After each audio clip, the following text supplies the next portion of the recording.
優柔でございます。この回ではですね、よりこのスーパーノブモーションコントロールのところをね詳しく説明したいと思うんですけど、このね今もぐんぐんこう動かしましたけど、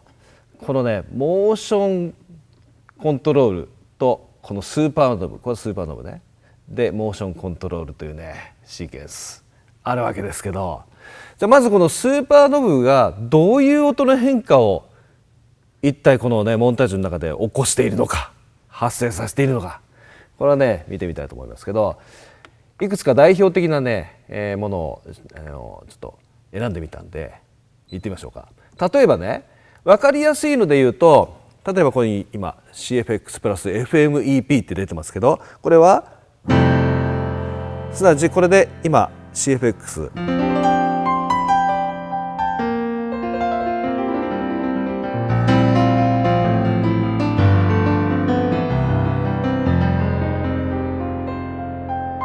出てますね。で FM がどこにいるかというと、このスーパーノブ動かすと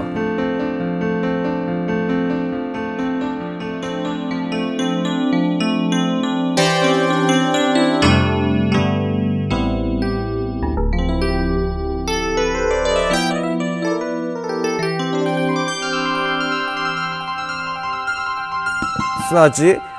FM と FM エレピと CFX のグランドピアノがこれでブレンドできるわけですね。今ちょうどよく混ざってますね。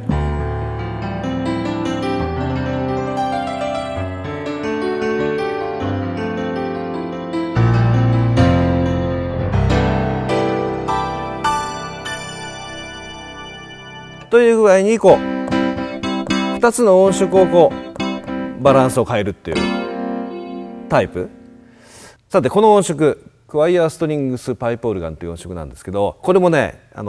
クワイヤーとストリングスかパイプオルガンがこう変わっていくんですけど、スーパーノブを手で動かすことももちろんそうですけど、実はですねこの動き方をフットコントロールの2でね実は、自動的にアサインされているようになっていて、モンタージュはこれを使うと両手を使えるというね感じですね。いってみましょうか。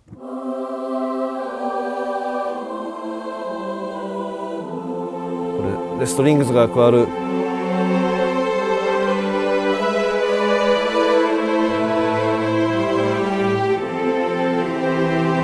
パイプオルガンが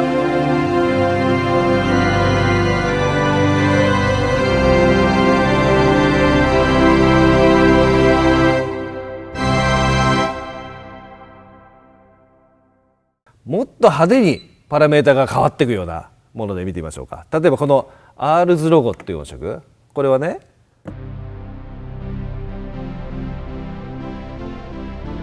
シンセ系の音色ですけど、スーパーノブ動かすと何が起こるかというと、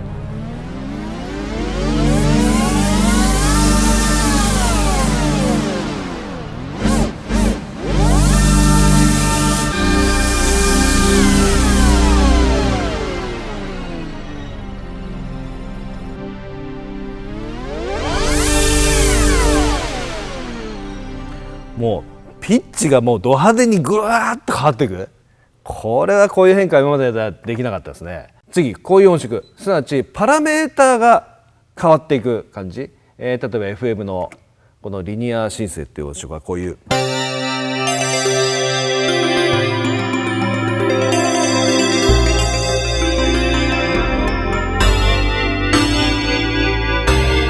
この音色が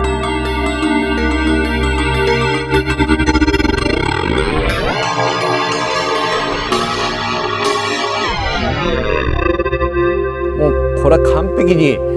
FM のパラメーターとかエフェクターも含めてもう全然違う方向に音色を変えていく。もうガンガンにこの変化をパラメータの変化で音色の特徴を出していく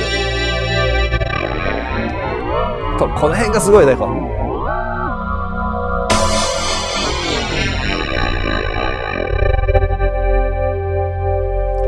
こういった使い方ができますね。もうねレイヤーバランスをもう変えるのはもちろんピッチをガーッと変えるもよし、パラメータシンセサイザーのパラメータ自体をもうガンガンに変える。これスーパーノブで動かせるパラメータっていうのはこのモンタージュの中で動かせる申請機能 FM も含め AWM2 も含めエフェクターも含めほとんどのパラメータを莫大な数動かすことができますから、これはね本当設定も楽しいし変化感もすごいです。ほとんどのプリセットは何らかのスーパーノブによる過激な変化起こるようなものも含めこうねジェントルに変わるものもあったりしてね、全ての音色で絶対にこのスーパーノブを試してみることをお勧めします。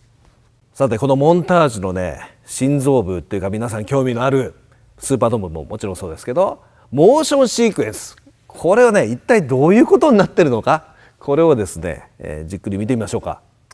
例えばねこの音色、ウェーブシークエンス FM って音なんだけど、こういうこれ分かりやすいんでね、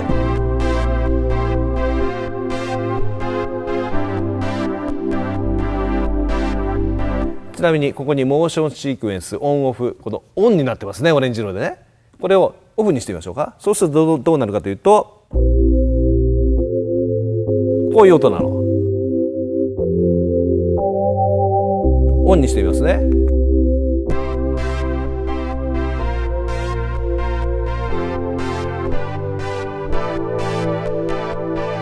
何かが動いてるの分かりますよね、このモーションシークエンスでね。ちなみにアルペジエーターっていうのは音程の変化ですよね。いろんなこうアルペジオっていうくらいだからドミソドミソドみたいなドラムパターンとかベースのパターンだとかいろいろありましたけど、モーションシークエンスっていうのは何かこの今の音のように何かコントロール情報がこう動いてるなっていうのが、ね、今のことを聞いて予想できると思うんですけど、じゃあこの中身見てみますね。これねエディット、じゃあウェーブシークエンス FM というこの音色のエディットモードに入ります。でエディットモードに入ると、ここでパートセレクトできるんだけど、この音色はですねこのパート1のこのレーンというね、第1のレーン第2のレーンという陸上競技のレーンと一緒なんですけど、その第2のレーンのところに実はこういうねなんかこう形がいますね。これね実はエディットシーケンスっていうところをボタンを押すとドーンとでかくなるんですけど、これまさしく8つの枠の中で動いてるのが分かりますかね。これちなみにこの状態でこの8つのスライダーはこの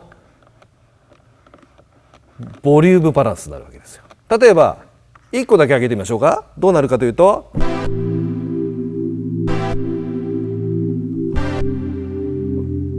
まさしくそうですね。じゃあ1個目と4個目上げますか。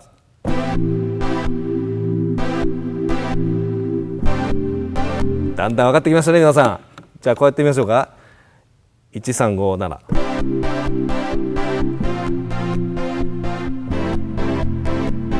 分かってきましたね。じゃあちょっとまたどんどん変えてみましょうか。こんな感じで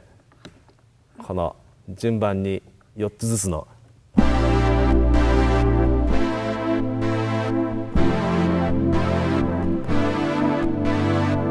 すなわちこの山の状況によってこうね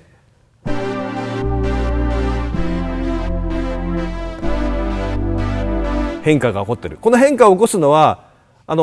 のパラメータをアサインするかっていうのはまた後からできるんですけど、もうとにかく変化はこういうことが起こる。でさらにこの形、今ホールドっていう形でしたけども、例えばベルっていう形にしてみましょうか。そうするとこうなるんだよ。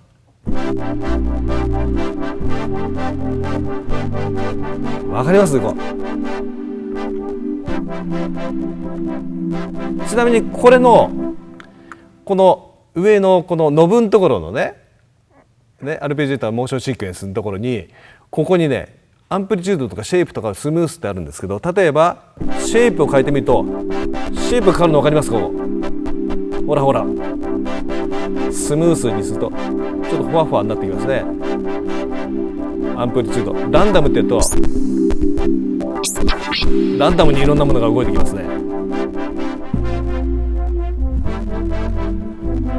ちなみに今1から8までで動いてますけど、例えばこっち側をオンにしてやって1から16ってやると今度16シークエンスになるわけね。今度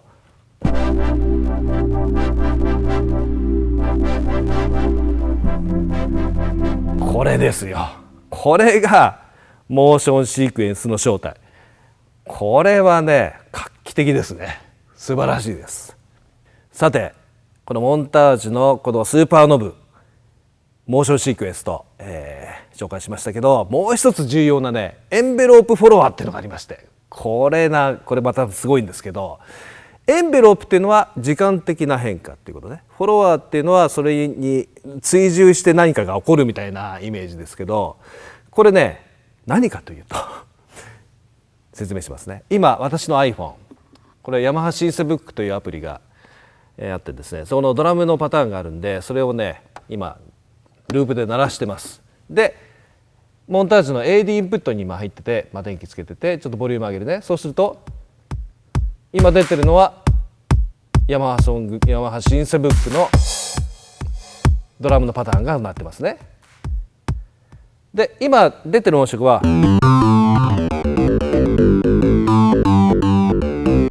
FM のね、こういったシンセベース系の音色ですけど、でこの画面で見てみるとね、ほらちゃんとレベルメーターが触れてますね。オーディオのレベルが来てるってのがありますけど、このオーディオのレベルに対応して時間的変化を作るということなのよ。でこのレベルに対応して今 FM のキャリアにいるオペレーターのレベルをね上げてます。そういうことで何が起こるかというと、こういうふうになります。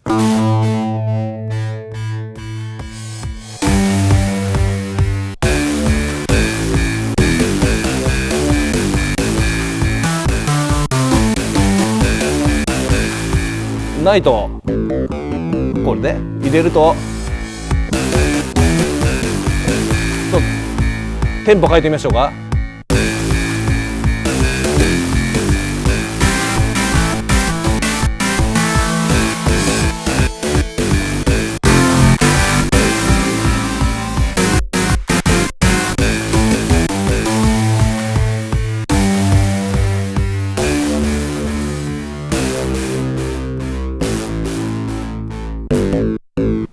これがエンベロープフォロワーですね。このモンタージュのね私がおっと思ったもう一つの重要な点があって、実はですね音色を切り替えても前の音が途切れない。これは非常に重要ですね、ライブにおいてはね。これはねシームレスサウンドスイッチングっていう、機能なんですけど、例えばこういったピアノのパッドの音、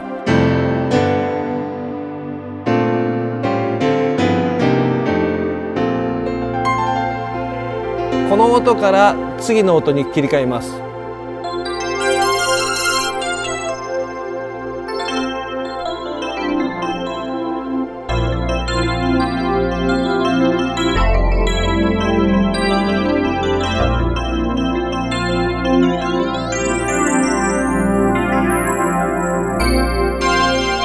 また切り替えます。